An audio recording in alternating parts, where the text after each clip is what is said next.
And we're live. Oh, that'll be the volume, Jace. TV down, Pat.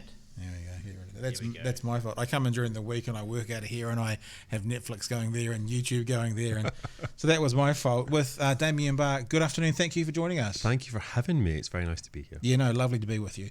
Now, listen, you have a really interesting story and a series of what you do with things like your writings and that sort of thing. One of the ones, Maggie and Me, I'd love to talk to you about. It seems to have obviously a heavy political slant. Yes. But I just wanted to, for New Zealand viewers and listeners watching this, we lost a bit of a, I guess in New Zealand you'd call her a bit of a tōtara in the political field of Jeanette Fitzsimons today.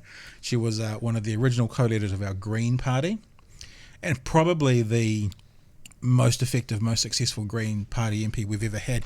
She's the only MP to win a seat.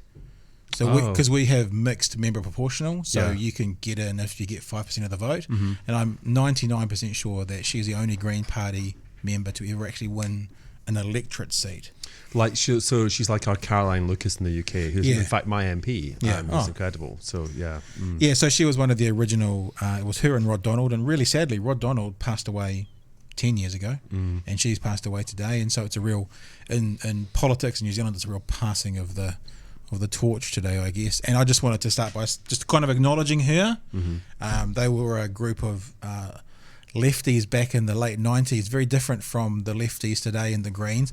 Not to criticise or say one's better than the other, but they're a bit more, and I'm sure most wouldn't mind me saying this, a bit more kind of feral and a bit more kind of, just get into it. And now it's a bit more professional and a bit more corporate. Still both doing the same sort of agenda, but yeah, she's one of those OGs, and we hear she passed away today, so it's a bit sad. But into politics, I thought you, the write-ups on you are you're a satirist. You're writing about politics. Your book, Maggie and Me, and you're on a tour around Australia and New Zealand for the book following Maggie and Me. Yeah. Tell us a bit about that book first, and then I'd like to talk to you about the political world you see and look at as well. So, I'll be talking, I think, tonight at the library in Dunedin with Professor Liam McIlvanney, who's a professor in the Department of Scottish Studies here. So, the book that I'm touring with just now is called You Will Be Safe Here, and it's set in South Africa in 1900 and now, and it's basically uncovering a hidden history of 1900, which is the history of a war that Britain started about gold and diamonds, like we start all wars, but a war that changed the nature of war, how it's fought, and of the world. So it's where commando comes in. It's where the concentration camp was invented by the British. Well done. Put that on your CV. Well, I mean, it's not one of the ones that we like to shout to the world about. We like to shout to the world about railways and democracy, but and the telephone. But we did also invent the concentration camp, and that hideous crime that we committed then has ongoing reverberations in South Africa today. And so the contemporary part of the novel is about a wee boy who's sent by his mum and stepfather to a camp that is about making men out of boys. It's run by former soldiers. He's a boy who doesn't fit in, like I was a boy who didn't fit in, and he's sent to this brutal place. So it's really about how history can repeat itself if we don't make ourselves aware of it. And it's been really interesting actually touring with it in Australia and New Zealand, because when I was in Adelaide the other day, I was sitting on a spot in the gardens, and this man came up to me afterwards and he said, I have a fact for you. And very often those facts are not interesting. But this man came up and it actually was fascinating. He said, where you were sitting is where the train platform was, where the soldiers would be taken on the train to go to the boats to be sent to South Africa from Australia, which actually was pretty incredible. And I also met a woman there, a fantastic woman called Barbara Horgan, who's a bookseller whose father fought in the Boer War. He was born in the 1870s. I mean, she doesn't look a day over 50, but she, her father fought in the Boer War, and he always hated the English. Like when England was winning at cricket, like that, the two times that happened, he turned it over because he hated the English so much. And she finally asked him why, and he told her, and he said, it's because I went to South Africa. I was told I was fighting for Queen and country. I saw starving children behind barbed wire. I realised I was fighting for gold and diamonds, and that was it. Lifelong hatred of the English. So that's been interesting talking about that. And New Zealand was involved in that war too. I mean, it was the first foreign war that New Zealand fought in. It's fascinating. A couple of things. One is that there's that old saying, and off the top of my head I'll probably get it wrong, but it talks about if we don't acknowledge history, we're doomed to repeat it. That's quite right. And look what's happening with all those American soldiers who have gone to Iraq and then realised they're fighting for oil. No, sure. Same sort of stories. Yeah, no, I think so. And I think that, we have to, question the impulse behind war, but also behind containment of people. That's something that still happens now, that happens in Australia, where refugees are being stuck on islands. It's happening in America, where parents and children are being separated by President Trump. Yep. It's happening in the UK and in Europe. In the UK, we are keeping people in I think we call them refugee detention centres or safety centres or something kind of Orwellian and grim. But in every generation we see this being repeated. And for me, the present day camps in South Africa are very much a way for the country and for a certain part of the country to work through the trauma from 1900, and they're repeating it, and I just want to tell a story in the hope of stopping some of that. So fictional novel based on fact, but historically accurate. Yes, it's historically accurate in the sense that this was a British policy. Scorched Earth, for example, there's a whole scene in the novel about that. I mean, what is Scorched Earth? We hear it and it sounds like something from a computer game. Scorched Earth is when soldiers turn up at your door. They say, we're taking everything. We're going to take everything we can eat. We're going to kill the animals, butcher them. They throw their innards down the well to poison the water so that nobody who comes after can get a drink of water. And then they scorch the earth by kicking salt into the soil so that nothing will grow. Wow. So actual scorched earth, it's not a metaphor. And so that's one of the many kind of historical episodes that are in the novel. But I wanted to humanize them. It's not a history lesson. It's the story of a woman called Sarah, who's a farmer's wife, and her son Fred, and they're carted off to this camp, and it's about what happens to them when they get there and how they survive, and the friends that they make, because these places always have their own kind of life. There's schools and choirs and things. I hear those stories, and I hear the stories of countries being colonised, and I think, what the fuck were people thinking back then? I mean, maybe the horrible thing is in 100 years from now we will look back and they'll go, what the heck were they thinking in 2020? But I don't understand this idea of basically going through and going, we're going to take you over, we're going to be your lord and masters for your betterment, but whilst we're doing it, we're going to completely annihilate you along the way. I don't quite get how that was a wise, a smart, a clever, obviously not a moral, but a way of actually doing it, thinking that would be the successful way of interacting with these kind of lesser people, savages, native people, whatever it was. Okay, so that's how you do it. Those people aren't people. You're people. Right. I'm people because we're both white. Yeah. But the people that they encountered, there's it's like Australia's terra nullius myth. The Dutch who settled South Africa didn't think that there was anybody there. There were in fact lots of people there. Yeah. The Sand people amongst others. But this idea that people aren't people is what enables us to other them and to treat them the way we want, whether that is queer people, whether that is Maori people, whether that is Jews, whether that is gypsies, whoever that is. But how did you, like, you're sitting here with me now in the city in Dunedin, so how did your family come to be here? My dad was over on one of the boats. My dad's parents, I should say, years ago. My mum's parents are straight out of Belfast and came over during the war. So she's a 100% Irish, first generation Kiwi sort of thing. So Catholic or Protestant? Yeah, Catholic. Yeah, there you go. Britton, Patrick, what do you think? Yeah, come on. I was just double checking that because I'm from maiden name was Mulligan. I could literally have been a Paddy Mulligan, like literally.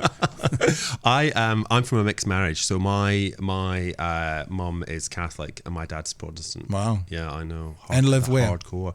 In the west of Scotland, near Motherwell. So there's actually a very good memoir just come out by a wonderful writer called Deborah Orr, who sadly passed away just before her book was published, and it's called Motherwell. And so there's a sort of Motherwelliana shelf happening in the bookshop, but Motherwell is west of Scotland near Glasgow, and I grew up in the shadow of the steelworks where my dad worked. So every night we would have two sunsets. We would have the sunset that everybody else got, and then we had this one later on where the furnaces were emptied. And because after my parents divorced, I used to look at that sky lighting up and sort of seeing my dad, that for me was a way to stay connected with him. Right. That's where I grew up, and and then that for people to be in a mixed marriage was not good. I mean, neither set of parents went to their wedding. Because it was so frowned on. I'm thinking of Trevor Noah in America, who does that. His memoir is fantastic. Yeah, because he talks about being literally he was a crime because his mother was, I think, black and his father was white. Yep, that's right. And so he was literally a crime. Yeah. I was like, what? And the thing that freaks me out sometimes, I was going to talk about the. Is it called Born a Crime? I think that might be what it is. It's very good. I'm thinking about the Boer Warsaw, and the thing about history is, we often forget how recent it was. Someone said to me not too long ago, and I think you and I are of a similar ilk and age, or a bit younger, but that actually if you want to get a reference point to how short a time ago, for example, World War II was or the Boer War was, reference it to today. So today, I was born closer to the end of World War II by a significant amount than to today. So I was born in 1973. So that means I was 29 years after World War II. Yeah. And I'm 46 now. Yeah. My parents were born closer to the Boer War than to today. Oh God, that's freaky. I've never thought about it in I know, those terms. but that's very weird. That shows it was yesterday. Yeah. And when I stop and think about apartheid in South Africa, I can remember watching, we used to have a television program 7 p.m. after the news. It was called Homes. And I can remember when apartheid was going through in the early 90s and was, Mandela was coming out, and I can it's in my head like you would not believe about a girl being interviewed in South Africa. Literally I can see it. And they say to her, how do you feel about in the future swimming in swimming pools with black people? She goes, oh no, they're dirty. And I can remember it, like it's that clear in my head. Yeah. And that was 20 years ago. And I've always wondered, I used to be a talkback host on our talkback station, News Talk TV, and I used to love talking to South Africans that were like 50, because my question to them was always, how do you feel about black people today, or non-white people, whether they be Asian or Māori or whatever it is, because you grew up in a system where they were lesser. And I've never actually, I wonder if there's a bit of guilt there or if there's a bit of shame there. I've never really had anyone have that full conversation with me, but I've always been intrigued. Those people that grew up in it, if it was me, I would have been 20-ish when apartheid ended, half my life. And I it's a fascinating, and that was yesterday. But actually, when you start thinking about my parents were born closer to the end of the Boer War than to today, it was yesterday. Well, I mean, I have the character in the later part of the novel is a boy called Willem, and I have him be born on the day that Mandela is elected. Right. I mean, it suits my purposes for melodrama, but it's also he's born in the back of an ambulance because nobody can get to the hospital because there's so much traffic because everybody's out voting. And I was really interested in the consequences of the loss for white people, because the overarching narrative, rightly, is rather kind of totalizing in some ways about white and black, and of course there are so many differences on both of those sides, politically and culturally, in many ways. But I was interested in the fact that if you were born, like you were just saying, half your life under apartheid as a white man, well, that's half your life where you don't have to worry about how you progress. Your whiteness gives you an unbelievable amount of hideous privilege. Of course. All of that. Then that's taken away. So I was interested in what would happen to those people and how they would negotiate their lives. There's a brilliant South African writer, Marlene van Niekerk. She wrote a great novel called Triumph, which is about the new white underclass in South Africa that just didn't exist. So I think that there are gains and there were losses, and for me, I was interested in kind of exploring how that pendulum had swung from 1900 to now. But for a lot of those really hardcore Afrikaners, the Boer War really was yesterday. I mean, when I was there doing research, I was there with my husband, and he's English, and a lot of the time people wouldn't shake his hand, and I was like, oh God, it's homophobia or whatever. Wow. No, because he's English. I literally, being Scottish, I got off actual scot-free. That happened. But Scots fought in that war in great numbers, but people wouldn't shake his hand, and you ask people about the conflict, and they say, you know, my grandparents or my great grandparents, and they'll bring you relics from the camp. They'll bring you clothes that they were wearing. They'll bring photographs, objects that they had.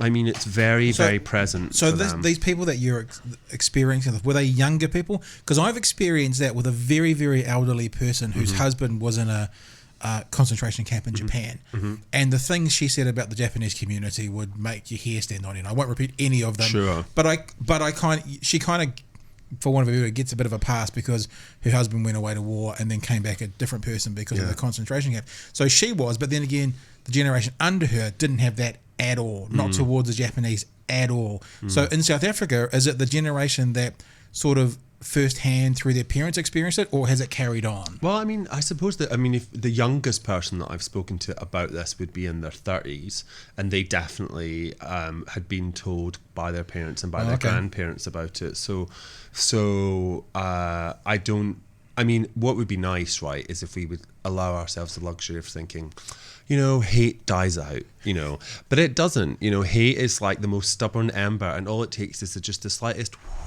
and it flares up again.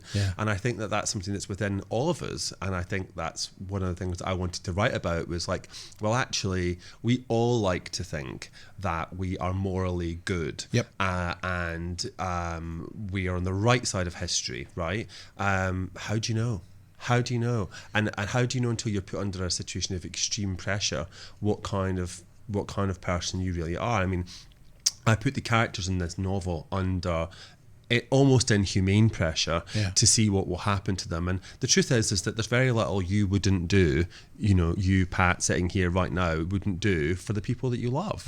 And that's a great thing and a terrible thing. That's the choice that I wanted. That I think that war, apartheid, all these situations put people in.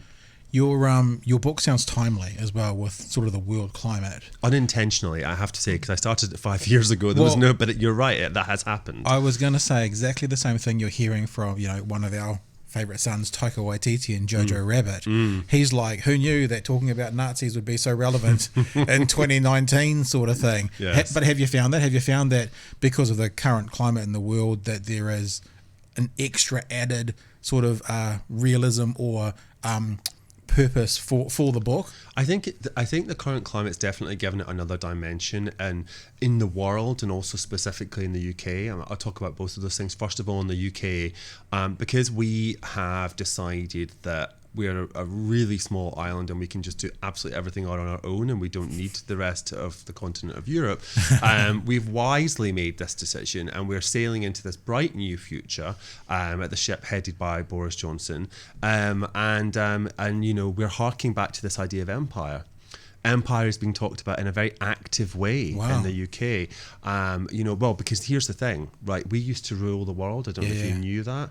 I've heard that before. We used to rule the world, and when we ruled the world, it was much nicer. It was much nicer. It was lovely. Everybody had nice gardens and cups of tea, which is great. And when we ruled the world, it was wonderful, and it was wonderful for us as well. So we're just going to do that again.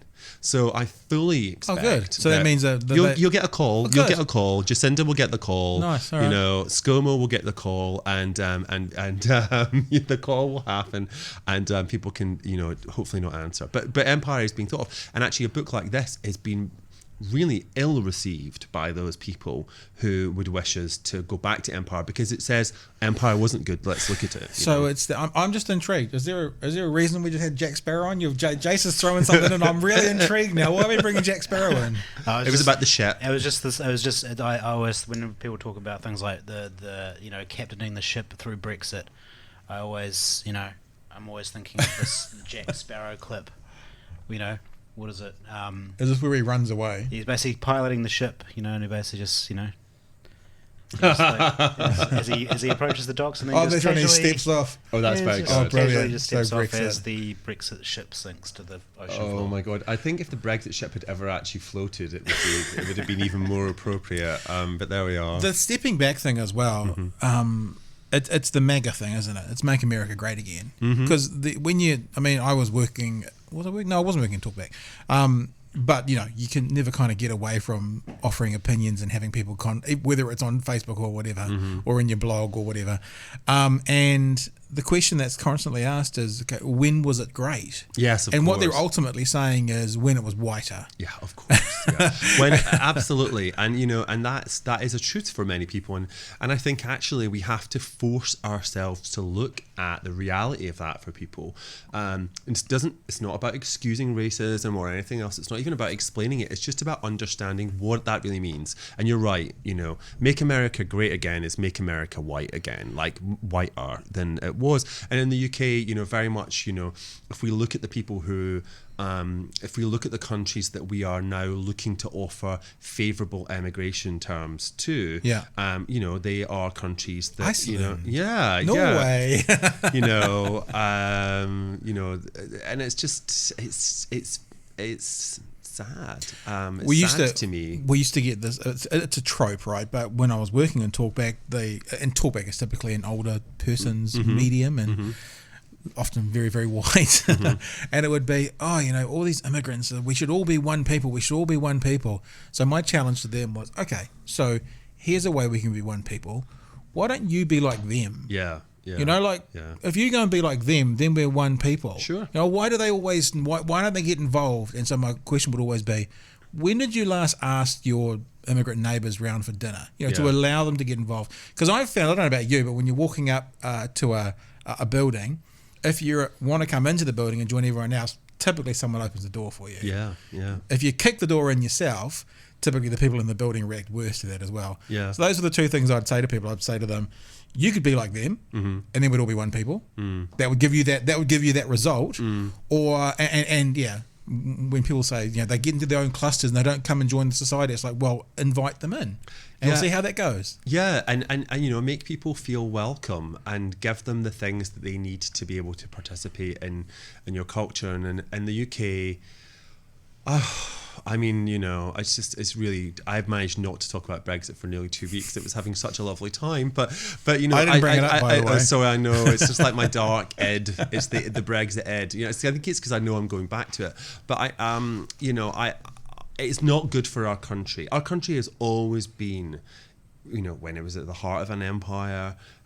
It has always been a country of many people, right. And there's really good scholarship being done recently on the culture of black people in Tudor England, and talking about looking at works of art, folk art, and if you like, commissioned professional art from the time, and looking at the fact that there are black faces in these pictures, which means that there were black people in London. It's like, well, of course there was, because the Elizabethans were trading all over the world, and so we've always been that. So it's actually impossible to see how that's going to change, but you can change how people feel, and I think that's the problem. So I don't know that the makeup of the country will change dramatically, although it is right now.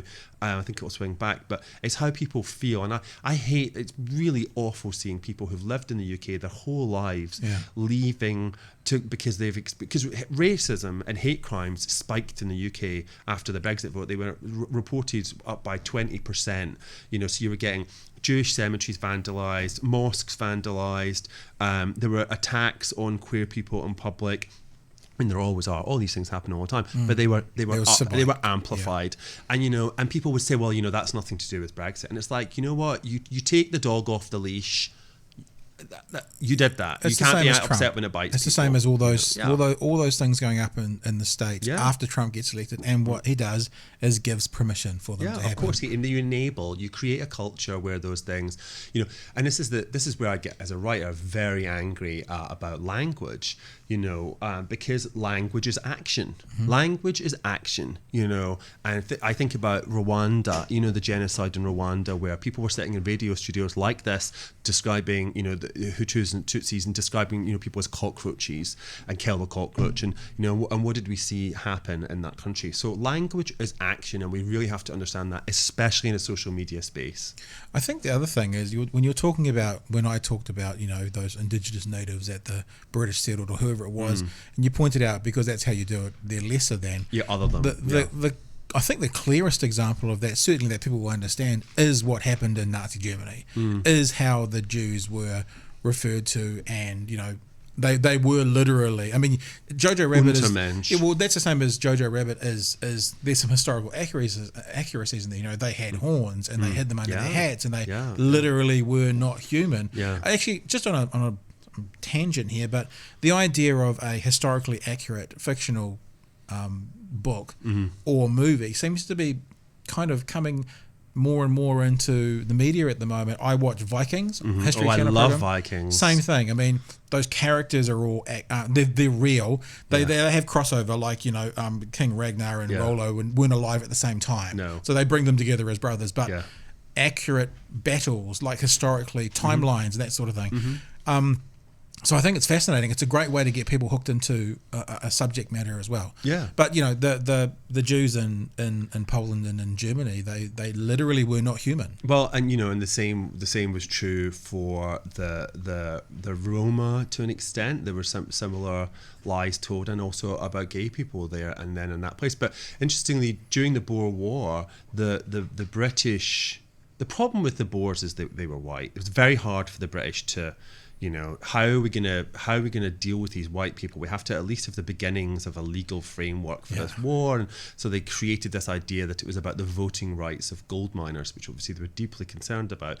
But actually, what they did was they created a whole lot of racist propaganda, which was that these white people had been in Africa for too long. Right. And if you scratched the skin of a white person, it would be black underneath. And that's what they said, particularly about the women, who they thought were animals and wild. And they said the women were terrible mothers. And the reasoning for that was that so many of their children died. And of course, the reason for that was that they were in fact in British concentration camps, and not in fact that they had bad parents. So that was a process of othering, as well. But you know, we see it with that language. We see the language being used now online, and in our wider discourse in the UK about trans people. You know, trans people in the UK are being dealt the same cards that gay people were dealt in the 80s and 90s. You know, they're dangerous around your children. You're not safe with them in bathrooms. They're coming to take away your privileges. They're coming to take away your space. You know.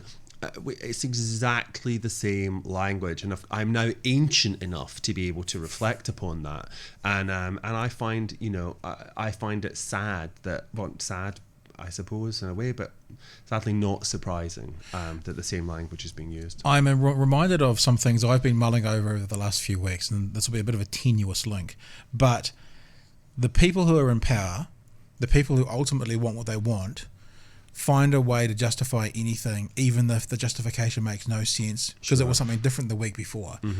So what you're saying is, you know, we support the white community, we like the white community, we are the white community, but they're not really the white community, so then they become the enemy. We had an incident in New Zealand a couple of weeks ago, and not that I'm here to support any one particular religious figure who most people would disagree with, but there was a particular religious figure in New Zealand. She is Māori, and she was to go on Dancing with the Stars. And there was an uproar because she has said some horrific things about the LGBT community, and her husband is the same, and they're prosperity doctrine people, and this is what they do. But then all of a sudden, you know, within a certain sector of society, especially in the left world, you know, we fight for the rights of various people and groups, LGBT, Indigenous people, minorities, that sort of thing. Except when they cross over a line to something else, and then they become the enemy.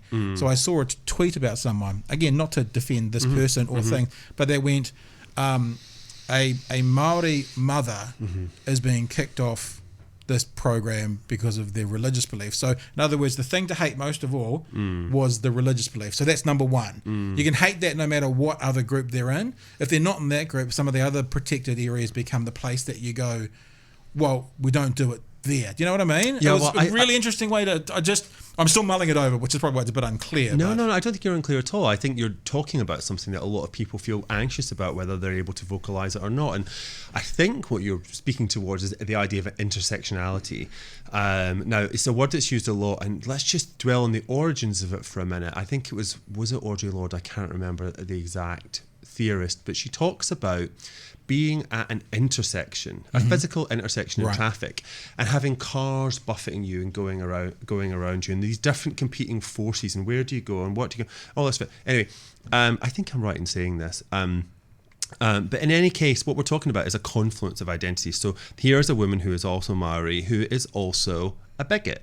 Right, and so it is entirely possible, as we have seen with our Home Secretary Priti Patel, who is British and who is brown, but who is also a racist.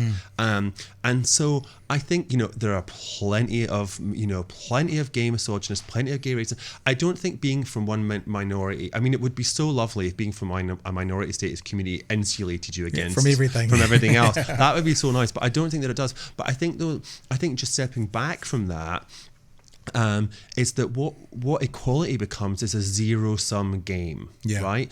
And actually, that is when when you're arguing about which of these minority status groups is the most justified in their rage or the one we should care most about or whatever, what we're actually doing is having the wrong discussion. We shouldn't be talking about this small group. We should be talking about the bigger picture and saying actually all these groups need to be treated equally, given the same start in life. And actually the problem is the terms of reference, the size of the discussion that we're allowed to have, not about pitting the brown woman against the gay man. It's like who gains from that? Let me think. Could it be, the Donald Trumps of this world? But that's the thing. And then you see the person with the ultimate power or the group with the ultimate power still have the ultimate power. Of course, because they're setting the frames of the debate. But I think this conversation, it's such a shame you have to go halfway in 10 minutes, but it's this kind of conversation is the kind of conversations that aren't happening because we've become more tribal. We've become more, this is our group,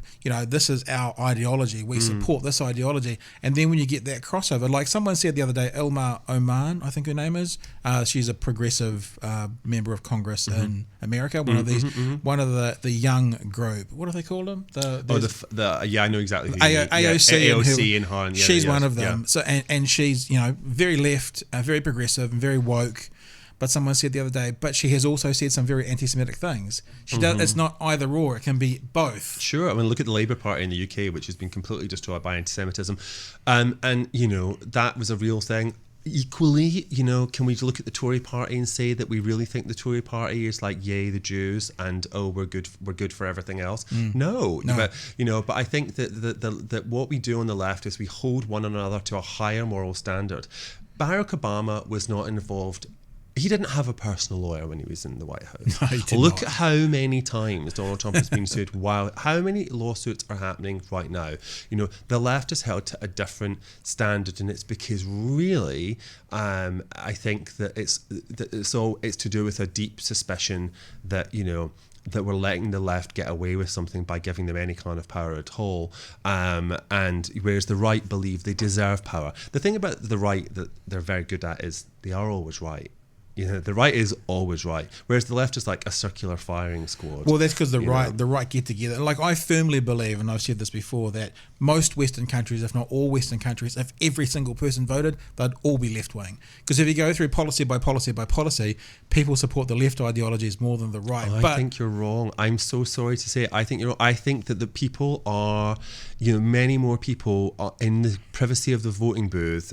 I remember this conversation once with a friend, a friend of a friend, and it was, I remember, it's one person, so it's worth nothing, but it's a thing that stuck with me, which is that he's very wealthy, white gay man in America, and we were talking about voting, and we were driving in his car. He's a very bad driver, and there was a bumper sticker in front, and it then was for Bush, and I was like, oh God, I was like, ram the car. He was like, I'm not going to ram the car. He's like, I'm voting for Bush, and I was like, ha ha ha, and he's like, no, I am, and I was like, but how can you as a gay man vote for President Bush? How can you do that? And he was like, because I'm rich first and gay second. I hear you. And I'm afraid that there are a lot of people who like, I'm just, so long as I can hold on to my money and my status, the rest of the stuff will be all right, because it will be. Because if you are rich first, then the other things are all right. But you're not going to get rich first usually if you are in one of the other camps. No. But, there we are. I've heard them say that about in America, like going on that point as well, that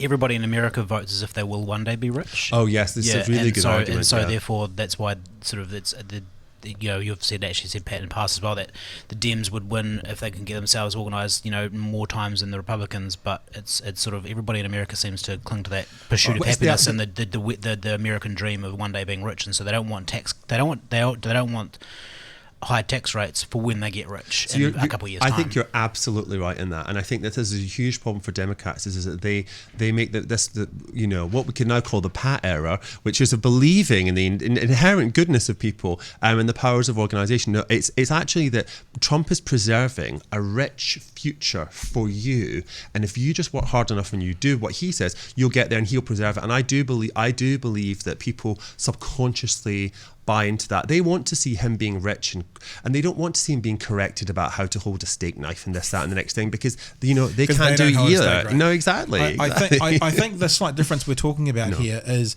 I think what I was saying is, and I don't know, you might be right. No, right? You might be right too. Going by policy. Yes. Like if you strip the word Obamacare, sure. like 80% of Americans want that. Mm-hmm. If you call it Obamacare, it drops significantly because the Republicans don't want anything to do with Obamacare. That's quite right. And I also think that, as we've said here, that the right are much better at organising a turnout. Mm-hmm. And they've got more money. And the left are typically those who find it harder to vote, maybe through circumstances, maybe because they don't have transport, maybe because they are where the lower socioeconomic groups typically sit. Or they're a voter suppression, like it's happening now in America and the UK. Yeah, but that's what I think that if I'll stick by my thought that if everyone voted on on policy, if everyone turned out, more people would be wanting. Do you have compulsory? Do you have to vote in New Zealand? We have compulsory registration, but not compulsory voting, and I wish we had. But what did I see today? How crazy is this? Jace, you might be able to find this. So our local supermarkets, that's the kind of supposedly the cheapest. It's called Pack and Save. Mm-hmm.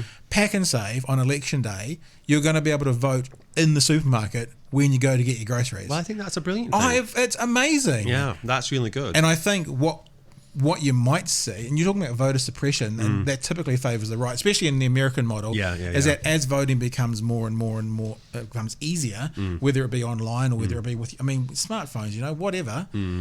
Just don't get those guys who did the primary in America. Yeah, that wouldn't be so to organise it. Yeah. But it'll be an interesting change of dynamics if those groups who can't make it to the polling station for whatever reason can just get their phone and go, doot. I think it will be a really interesting dynamic change. It's very, in the UK, it's very, right now, the past election, a lot of people didn't worry about who to vote for. They voted, obviously, for Boris Johnson. He had a thumping great majority, and that, is a fact. But many people on the left were like, oh, I agree with many of Jeremy Corbyn's policies, but I can't abide the man himself. And a lot of people really struggled with who to vote for. And I think we've yet to see in the UK a really credible, we have no Jacinda, which is a great sadness because I think she's a truly wonderful and inspiring leader, and she's very much loved in the UK. And people in the UK people in England want Nicola Sturgeon to come and run the Labour Party. Don't think she wants to do that, but so it's how you vote, but it's also who you get to vote for. I get to vote, going back to what you were saying at the beginning of today. I get to vote for one of the best MPs we've ever had in the United Kingdom, Caroline Lucas. She's the only Green voice in Parliament, and she's a wonderful constituency local MP. She seems to be in Parliament, but also at every local meeting. And she led the fight against Brexit and so-called austerity. And she's incredibly effective. I think we'll get more Green MPs actually. Now, am I right in thinking that you're back in Dunedin in the not too distant future? No, I am. I'm doing a thing tonight, and then I'm around for the weekend because my friends Dudley and Josh are opening a bar called Woof. Oh, how good is that as a name for a bar? Woof. And they're opening a bar, and so I'm hanging around this weekend. I'm helping them build things, and then at some point I will return because I absolutely love this city. I love it. Well, next time you're in town, we'll continue this conversation. That would be great. Tell me before you go, though, I just noticed, I'm looking at your Wikipedia, that you That'll did be riddled with inaccuracies. a residency at the Parr Homestead. I did. I grew up on that was the boundary of my, literally spent the first 20 years of my life playing on the roof of that thing. Did you? When it used to be where there was a a primary school next door to it, those big grounds called Monte Cecilia. Yeah. I went to that school. Oh, that's a Catholic school. Yeah, of course, yeah. yeah. That's where you went. Yeah, I noticed that. Spent half my life on the roof of that building, pulling slates off and doing naughty things, and up in the turrets and that kind of stuff. Oh, and now it's a part of like regional parks, and it's a gallery and all sorts of things. It's a gallery, and it has an apartment inside it, and it's really if you get the residency there, it's a 3-month residency, and it's from the University of Otago, and you're there working in this apartment, and all day there's the museum, there's the gallery, there's stuff going on. Then it all closes, and you can wander around the museum at night. It's like night at the museum, but you're in it, and it's fantastic. And then the grounds, and it'd be really funny. So Mike and I would often make dinner in the kitchen, take it downstairs, and sit and eat it on the bench, looking out towards the city skyline, and people would come by and be like, who are these two people with the chicken and potatoes on like, and it was like, just because it was our kitchen, it was a surreal and wonderful experience. That would be a pretty cool party trick as well. If you make some friends in Auckland, you have them over for dinner, and you say, well, let's go look at our museum now now that we've finished up for the night. We did do that. It was really fun. Very quickly again, if people happen to be watching live, because we are live right now, if people want to catch you in Dunedin tonight, how do they do that? They just come along to Dunedin Central Library, the one that's on the Octagon just behind it. I think I'm on at 7 o'clock with Liam McIlvany, and we'll be talking about all kinds of things, including the book You Will Be Safe Here. Yeah, that one too. Damian Barr, thanks for coming in. A pleasure. Thanks for having me, Pat.